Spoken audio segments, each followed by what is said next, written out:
Hello दोस्तों, share पे चर्चा चैनल में आपका स्वागत है। दोस्तों, शेयर पे चर्चा चैनल में हम स्टॉक मार्केट के फंडामेंटल एनालिसिस को सीखेंगे, उसके साथ स्टॉक मार्केट की न्यूज़ को कवर करेंगे, मीन स्टॉक का एनालिसिस भी करेंगे। अभी तक आपने इस चैनल को सब्सक्राइब नहीं किया तो सब्सक्राइब कर सकते हो। वीडियो अच्छा लगे तो लाइक कर सकते हो, अपने फ्रेंड के साथ शेयर कर सकते हो। तो चलिए दोस्तों, आज का वीडियो स्टार्ट कर देते हैं। तो लास्ट वीडियो में हमने क्या कि inventory turnover days and inventory ratios के बारे में देखा था। तो आज के वीडियो में हम क्या है कि data days and data turnover ratio के बारे में कवर करेंगे। तो डेटा टर्नओवर रेशियो क्या होता है, उसका इंटरप्रिटेशन क्या होता है, उसको कैलकुलेट कैसे करते हैं, उसके बारे में हम कवर करेंगे। तो डेटा टर्नओवर डेज का रेशियो का फॉर्मूला क्या है, तो सेल्स जो रहता है ना कंपनी का जो भी आउटस्टैंडिंग सेल्स है उसको हमको एवरेज ट्रेड रिसीवेबल से डिवाइड करना है। तो एवरेज ट्रेड रिसीवेबल क्या रहता है कि कंपनी का जो बिगनिंग ऑफ द पीरियड रहता है ना, जो भी पीरियड को हमने ट्रेड मीन्स जो भी पीरियड का हमको डेटा टर्नओवर रेशियो कैलकुलेट करना है ना, उसका पीरियड का बिगनिंग में जो भी ट्रेड रिसीवेबल रहेगा प्लस उसका एंड ऑफ पीरियड में जो भी ट्रेड रिसीवेबल रहेगा ना, उसको डिवाइडेड टू करना है, तो आपको एवरेज ट्रेड रिसीवेबल मिलेगा। और डेटा टर्नओवर डेज क्या है, 365 divided by data turnover ratio करोगे ना, तो आपको डेटा टर्नओवर डेज मिलेगा। तो एवरेज ट्रेड रिसीवेबल क्या है और डेटा टर्नओवर रेशियो डेज क्या है, वो हम वन बाय वन एक एग्जांपल से भी देखेंगे। जैसे आपका एक शूज़ मैन्युफैक्चरिंग का कंपनी का काम है, तो आप क्या क्या रॉ मटेरियल ऑर्डर करोगे, जैसे कि फैब्रिक ने लेदर ने वो सब ऑर्डर करोगे सप्लायर से। तो सप्लायर क्या है कि आपको वो सप्लाई करेगा, तो आपको क्या है कि वो फर्स्ट फेब को वो सप्लाई कर देता है। तो इसके बाद आप इंस्पेक्शन करोगे, इंस्पेक्शन करने के बाद वो 15 फेब को आप सप्लायर को पेमेंट कर रहे हो। तो उसका पैरेलली आपका मैन्युफैक्चरिंग भी चलता रहता है, शूज़ मैन्युफैक्चरिंग। तो आप कुछ शूज़ मैन्युफैक्चरिंग कर देते हो मार्च तक, और अप्रैल तक आप जो भी कस्टमर को डिलीवर करना है वो सब शूज़ मैन्युफैक्चरिंग कर देते हो। तो आप जो है ना 1 अप्रैल कस्टमर को वो शूज़ डिलीवर कर देते हो। तो डिलीवर करने के बाद जो है ना, सप्लायर कस्टमर क्या है कि अपने एंड पे वो इंस्पेक्शन करेगा, क्वालिटी चेक करेगा, उसके बाद आपको 1 मई को आप उसको आपको वो पेमेंट कर देगा। तो वो 1 अप्रैल से 1 मई का जो टाइमिंग पीरियड है ना, उसको डेटर डेज मिला बोला जाता है। उसको डेटा डेज माना जाएगा। 1 अप्रैल से 1 मई का जो भी टाइमिंग पीरियड है ना, उसको डेटा डेज गिना जाएगा। और 1 फेब से 1 अप्रैल तक का जो टाइम है ना, उसको इन्वेंटरी डेज माना जाएगा। और 1 जन से जो 15 फेब का जो टाइम है ना, उसको क्रेडिटर डेज गिना जाएगा। तो ये एक हाइपोथेटिकल एग्जांपल है, वो एक एग्जांपल भी हम देख लेते हैं। जैसे आपने कंपनी स्टार्ट किया 1 अप्रैल 2021 को, आपका शूज़ मैन्युफैक्चरिंग का काम है। उसमें आपका सेलिंग प्राइस पर शूज़ आपने 200 रखा है, और कॉस्ट प्राइस पर शूज़ आपका बनाने का, एक शूज़ बनाने का 100 रुपीज़ लग रहा है। तो आप जो है ना, फर्स्ट आपका जो क्वार्टर है ना, फर्स्ट फाइनेंशियल ईयर है ना, क्योंकि आपने कंपनी 2021 में स्टार्ट किया, तो आपका फर्स्ट फाइनेंशियल ईयर हुआ 21 से 22 का। तो आपने टोटल 40 शूज़ भी मैन्युफैक्चर किया। तो 40 शूज़ मैन्युफैक्चर किया ना, उसमें आप 1 अप्रैल 2021 से 31 मार्च 2022 तक फाइनेंशियल ईयर 2022 में आपने टोटल कितना 20 शूज़ ही बिका। 40 मैन्युफैक्चर किया, उसमें से 20 आपने बेच दिया। तो 20 बेचने के लिए आपका सेल्स कितने का हुआ, 4,000 का, क्योंकि आपका पर शूज़ का प्राइस कितना का था, 200 का। 200 का प्राइस पर शूज़ का था, तो आपका कितना सेल्स हुआ, 220 मीन्स 4,000 आपका सेल्स हुआ। और बैलेंस शीट में आपका कितना क्वांटिटी नहीं बिका, 20 का क्वांटिटी आपका नहीं बिका। क्यों, क्योंकि आपने 40 में से 20 क्वांटिटी तो बेच दिया, बट 20 का अभी भी नहीं बेच पाया, बेचा नहीं है, तो 20 नहीं बिका। और इसका इन्वेंट्री अमाउंट कितना, पोस्ट प्राइस से कैलकुलेट करके ना, 20 इंटू 100, 2,000 का इन्वेंट्री आपका होगा। ये 20 इंटू पोस्ट प्राइस कितना है, 100 पर शूज, तो आपका 2,000 का इन्वेंट्री अभी भी बाकी है बेचने का। और ट्रेड रिसीवेबल में क्या आएगा आपका, 2,000 आएगा। ट्रेड रिसीवेबल भी क्या है कि आपने कस्टमर को माल बेचा, कितना माल बेचा, 4,000 का माल बेचा, बट 4,000 में से आपको सपोज 2,000 आपको वो कस्टमर ने पे कर दिया, अभी 2,000 उसका पे करना बाकी है। कस्टमर का ऐसा भी रहेगा कि कुछ 50% अमाउंट वो ऑन द वे पे कर देगा, बट 50,000 50% अमाउंट कुछ दिन के बाद पे करेगा। तो 2000 आपका अभी भी कस्टमर से लेना बाकी है, तो 2000 का आपका ट्रेड रिसीवेबल कस्टमर से लेना बाकी हुआ अभी। अभी नेक्स्ट साल आएगा 2022-23 का, वो फाइनेंशियल ईयर 22-23 में, उसमें आपने क्या है कि 50 टोटल शूज हो गए, आपने 30 शूज और नए बनाए और पुराने वाले 20 शूज पड़े थे, तो टोटल आपका टोटल शूज हुआ 50। उसमें से आपने 40 शूज बेच दिए वो पर्टिकुलर फाइनेंशियल ईयर 2020-23 में, तो आपका सेल्स कितने का हुआ 40 इंटू 200 का, जो 200 कॉस्ट प्राइस थी पर शूज का, तो आपका टोटल सेल्स कितना हुआ 40 इंटू 200 मीन्स 8000 का सेल्स हुआ। और 10 शूज अभी भी बिकना बाकी है, तो 10 का क्वांटिटी यहाँ पे मैंने डाला, और इसके इन्वेंटरी कॉस्ट प्राइस से कितना होगा 10 इंटू 100 1000 का इन्वेंटरी आपका होगा, जो आपको बैलेंस शीट में दिखाई देगा, कंपनी का जो भी बैलेंस शीट है ना उसमें आपको इन्वेंटरी मिलेगा। और जो आपने जो है ना 8000 का सेल्स किया, उसमें से 6000 आपको कस्टमर ने पे कर दिया, बट 2000 का माल अभी भी कस्टमर से लेना बाकी है, 2000 का अमाउंट जो है ना कस्टमर से अभी लेना बाकी है। तो आपका end of the financial year 23 में आपका 2000 कस्टमर से अभी आउटस्टैंडिंग है।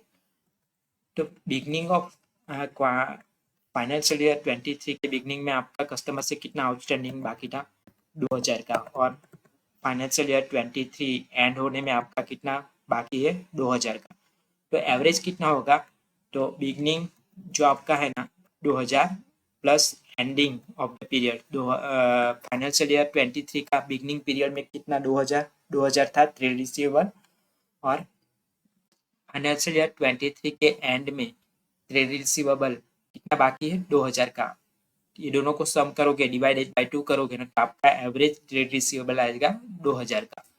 तो डेटा टर्नओवर रेशियो में क्या करना है आपको, आपका सेल्स जो था ना उसको एवरेज ट्रेड रिसीवेबल से डिवाइड करना है। तो फाइनेंशियल ईयर 23 के लिए मैं डेटा टर्नओवर रेशियो कैलकुलेट करूंगा, तो फाइनेंशियल ईयर 23 में मेरे को सेल्स कितना हुआ 8000 का, 23 में मेरे को सेल्स हुआ 8000 का, इसको डिवाइड करेंगे 2000 से, तो टोटल डेटा टर्नओवर रेशियो मेरा 4 हुआ, और डेटा टर्नओवर डेज कितना हुआ 365 डिवाइडेड बाई 4 करूंगा ना, तो मेरे को मिलेगा 91.25।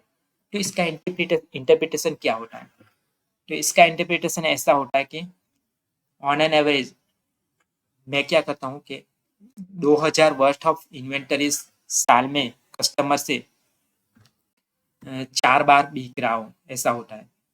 मीन्स 2000 वर्थ ऑफ इन्वेंटरीज मैं 2000 वर्थ ऑफ अमाउंट कस्टमर से मैं 4 बार कलेक्ट कर पा रहा हूँ, तो पूरे साल में कितना होगा 2000 इंटू 4 8000 का होगा।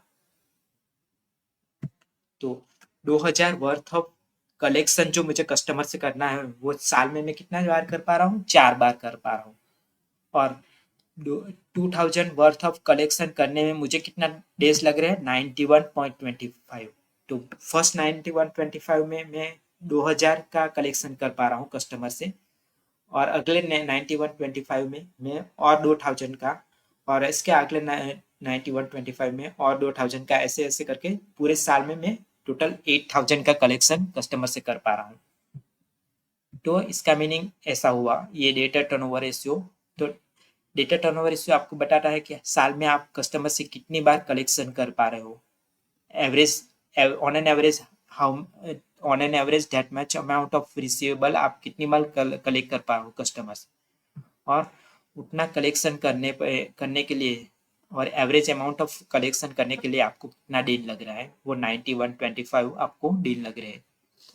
अभी हम कुछ एग्जाम्पल से भी ले रहे हैं, जैसे मेरे पास यहाँ पे एशियन पेंट का एग्जाम्पल है, तो यहाँ पे मैंने एशियन पेंट का sales and trade receivable and average trade receivable डाल के रखा है। तो आप यहाँ ये आप कंपनी की बैलेंस शीट से, एनुअल रिपोर्ट से, कंपनी का एनुअल रिपोर्ट से या स्किनर से भी आप ले सकते हो ये सब फिगर्स।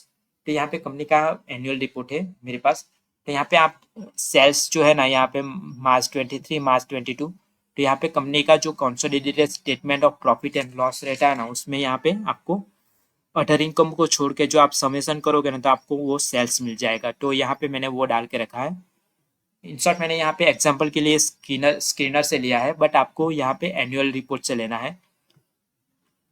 और एवरेज ट्रेड रिसीवेबल जो है ना आपको कंपनी का बैलेंस शीट से मिलेगा। तो बैलेंस शीट के लिए आपको यहाँ पे कंपनी का एसेट्स, नॉन करंट एसेट्स में जाओगे ना, तो यहाँ पे आपको एवरेज ट्रेड रिसीवेबल मिलेगा। यहाँ पे जो मैं दिखाता हूँ, यहाँ पे यहाँ पे ट्रेड रिसीवेबल आप देख सकते हो कि यहाँ पे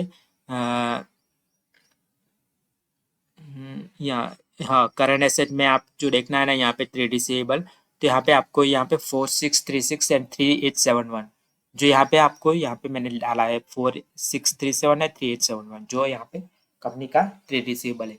बट इन शॉर्ट मैंने यहाँ पे कैलकुलेशन के लिए यहाँ पे स्क्रीनर से ये सब फिगर लिया है, बट आपको यहाँ पे से कंपनी का बैलेंस शीट से ट्रेड रिसीवेबल एंड कंपनी का प्रॉफिट एंड लॉस स्टेटमेंट से आपको यहाँ पे रिवेन्यू फ्रॉम ऑपरेशन लेना है, बट उसमें से अदर इनकम एक्सक्लूड करना है, तो आपको ये फिगर्स मिल जाएगी। तो आपको यहाँ पे सेल्स मिल जाएगा, ट्रेड रिसीवेबल मिल जाएगा, बाद में एवरेज ट्रेड रिसीवेबल कैलकुलेट करना है। तो एवरेज ट्रेड रिसीवेबल में आपको अगले साल का ट्रेड रिसीवेबल प्लस करंट साल का ट्रेड रिसीवेबल डिवाइडेड बाय 2 करना है। वैसे सब करेंगे ना तो आपको ये सब एवरेज ट्रेड रिसीवेबल मिलेगा। और डेटा टर्नओवर रेशियो के लिए आपको क्या कि sales divided by average trade receivable करना है, तो ये आपको ये सब फिगर्स मिलेंगे। और डेटा डेज के लिए आपको क्या 365 divided by data turnover ratio करना है। तो एशियन पेंट के एग्जांपल में आप देख सकते हो ना, यहाँ पे 8 प्लस सब डेटा टर्नओवर रेशियो आता है। इसका मीनिंग क्या है कि एशियन पेंट जो है ना अपने कस्टमर से साल में 8 और 8 से ज़्यादा बार कलेक्शन कर रहे हैं। मीन्स साल में एवरेज वर्थ ऑफ रिसीवेबल जो है ना एशियन पेंट साल में 8 और 8 से ज़्यादा बार कर रहे हैं। जैसे यहाँ पे मैं एक एग्जांपल लूँ, यहाँ पे एवरेज ट्रेड रिसीवेबल कितना है, यहाँ पे 4254।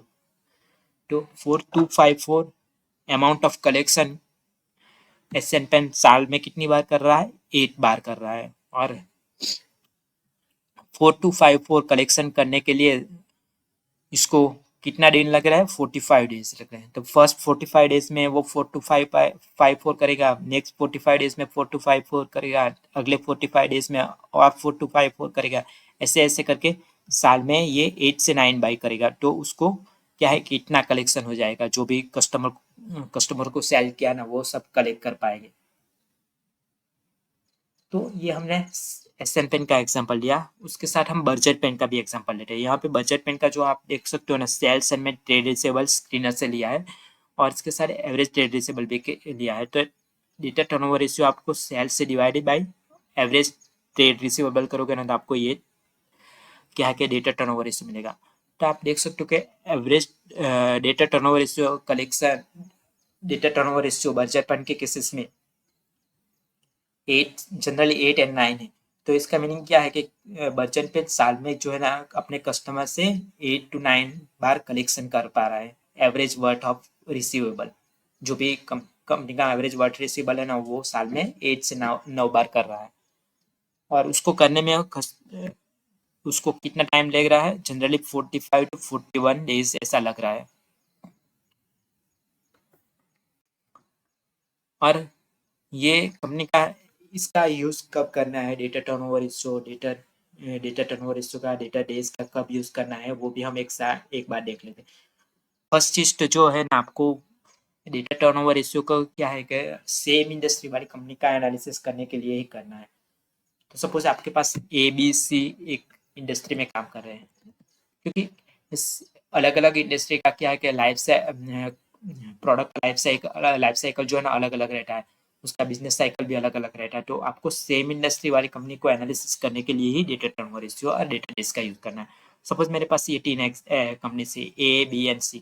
तो ए का जो है ना मेरा पास डेटा डेज क्या है 20 डेज है, बी का क्या है डेटा डेज 30 डेज है, सी का डेटा डेज क्या है 60।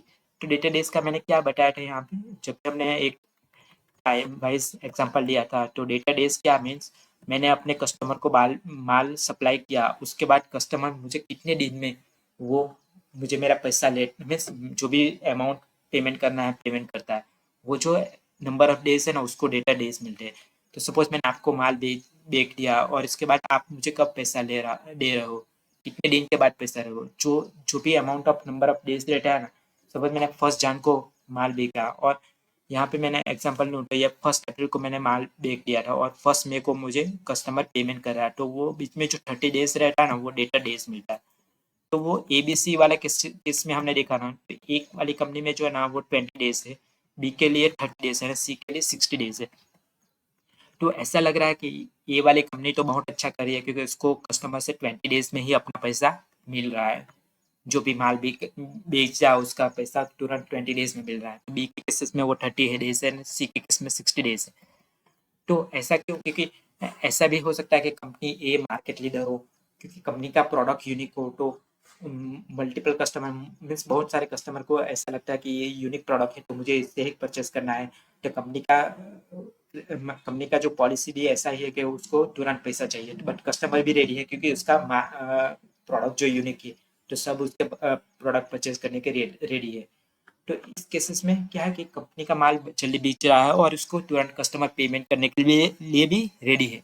ऐसा भी केस हो सकता है, वो मार्केट लीडर हो, उसका प्रोडक्ट यूनिक हो, वो केसेस में वो क्या है कि उसको कस्टमर से तुरंत पैसा मिल भी सकता है। जबकि ये कंपनी सी ऐसा हो सकता है कि कंपनी का प्रोडक्ट जो है ना इतना यूनिक नहीं हो, बट लॉट ऑफ कंपटीशन हो, तो कंपनी क्या है कि अपना जो पॉलिसी है ना मीन्स थोड़ा स्ट्रिक्ट नहीं रख सकती है, तो नंबर ऑफ डेज वो बढ़ा सकती है कि 60 डेज में आप मुझे अपना पैसा पे करोगे तो भी चलेगा। तो बट ऐसे केसेस में क्या है कि कंपनी सी को जो भी कस्टमर है वो डिफॉल्ट भी कर सकते हैं। ऐसा भी केसेस हो सकता है। तो कंपनी सी वाला केसेस बहुत अच्छा सिनेरियो नहीं है, क्योंकि आपको वो वाली कंपनी में डिफॉल्ट केसेस भी ज़्यादा बढ़ जाएगा, क्योंकि जो भी कस्टमर ने उससे माल कर परचेज किया है, तो वो कस्टमर पेमेंट ना भी करे, ऐसा भी हो सकता है। तो सी वाली कंपनी में तो आपको इन्वेस्ट करना ही नहीं चाहिए, बट ए वाली कंपनी में आपको देखना है कि वो एक मार्केट लीडर है कि नहीं, और इसका प्रोडक्ट कुछ यूनिक है कि नहीं, वो वाला केसेस भी आपको चेक करना चाहिए।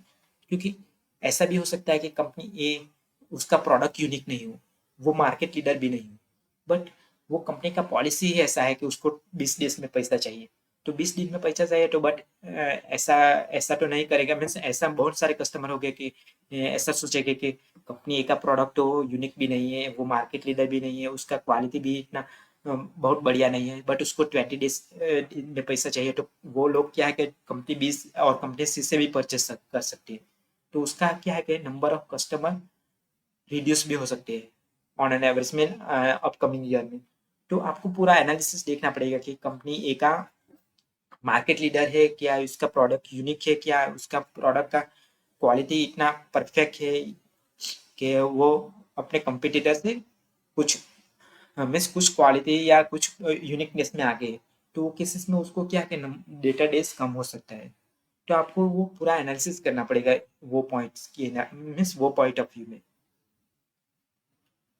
और ये वाली एक कंपनी की बात करेंगे ना, तो उसका क्या है कि पूरा प्रोडक्ट लाइफ साइकिल जैसे हमने देखा ना, कंपनी क्या है कि ऑर्डर सप्लायर से ऑर्डर करती है, बाद में क्या है कि जैसे यहाँ पे हमने देखा कि कंपनी सप्लायर से ऑर्डर करती है, बाद में मैन्युफैक्चर करती है, बाद में कस्टमर को कस्टमर को क्या है कि वो डिलीवर करती है ना, कस्टमर उसको पेमेंट करता है। तो ये पूरा प्रोडक्ट्स लाइफ साइकिल है उसका।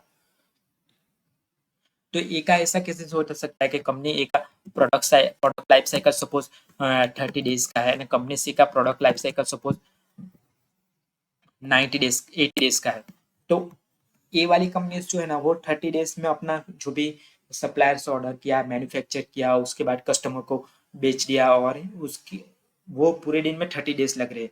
तो सी के केसेस में वो 80 डेज लग रहा है। तो कंपनी क्या है कि वो मल्टीपल टाइम अपना प्रोडक्ट बेच रही है एट सी के कंपेरिजन में, क्योंकि वो 30 × 3 93 टाइम्स वो कंपनी अपना प्रोडक्ट बेच पा रही है, जबकि कंपनी सी 90 डेज में अपना ओनली वन टाइम प्रोडक्ट बेच पा रही है।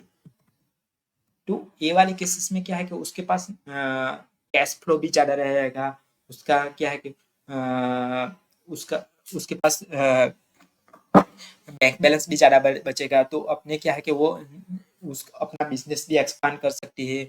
और अदर केसेस में मीन्स और अदर सिनेरियो भी वो सोच सकती है, जैसे कि अपना नया प्लांट मैन्युफैक्चरिंग प्लान सेटअप करना, वो सब केसेस वो कंपनी सोच सकती है। तो कंपनी ए ज़्यादा ग्रो कर सकती है compare to company C. But company C के केसेस में क्या है कि उसका वर्क मीन्स उसको अपना पैसा आने में भी 80 डेज लग रहा है, तो उसको क्या है कि वो वर्किंग कैपिटल लोन भी लेना पड़ सकता है, जैसे अपने जो भी एम्प्लॉय है उसको सैलरी पेमेंट करना, अभी रेंट पे करना, बिजली का बिल पेमेंट करना, वो सब करने खर्चे के लिए वो अपना वर्किंग कैपिटल लोन भी लेना पड़ सकता है। तो आपको ये सब देखना पड़ेगा कि कंपनी का data days means working capital days जो है ना वो कम होना चाहिए, और इसके साथ जो कंपनी का प्रोडक्ट भी यूनिक होना चाहिए, वो सब केसेस आपको चेक करना पड़ेगा। तो आपको इस वीडियो से कुछ समझने को मिला, आपको कुछ डेटा डेस्क के बारे में कुछ समझने मिला, सीखने को मिला, तो आप वीडियो को लाइक कर सकते हो। और ऐसे उस वीडियो के साथ हम नेक्स्ट टाइम के लिए मिलते हैं, तब तक के लिए बाय बाय।